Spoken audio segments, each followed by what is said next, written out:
Wolff nous rassure et ne voit pas Hamilton s'en aller au milieu des difficultés. Ça, c'est bien, c'est bon à prendre. Alors, Hamilton, c'est la pire voiture que j'ai jamais connue, et nous ne pouvons pas nous débarrasser du rebond. Ce n'est franchement pas amusant pour moi de piloter cette année pour le moment. Si ça reste comme ça va être long, très très long. C'est vrai, répond Wolff à ses côtés, c'est épuisant pour le pilote. De quoi le démotiver? Wolff embraye. Je vois où vous voulez en venir, mais Lewis gère ça de manière positive, nous essayons de nous renforcer mutuellement.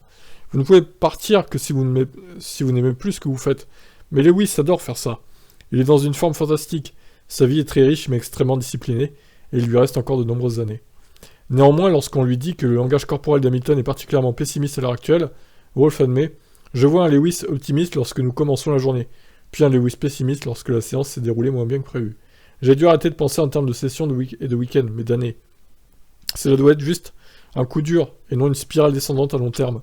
Ça sera un coup dur, et c'est pourquoi nous devons l'affronter maintenant, mentalement, et travailler pour de jours meilleurs, sans cesser à battre. » Ok, c'est beau, c'est beau, c'est beau. Bien dit Toto, maintenant plus facile à dire qu'à faire. Hein.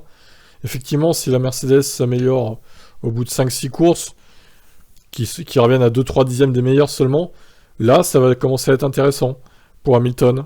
Par contre, si ça reste à 7-8 dixièmes en rythme de course, et plus d'une seconde en qualif, trop longtemps, ça va commencer à se compliquer pour le mental de Lewis Hamilton. Hein. Pour la motivation surtout. Regardez, hein, Vettel. Hein.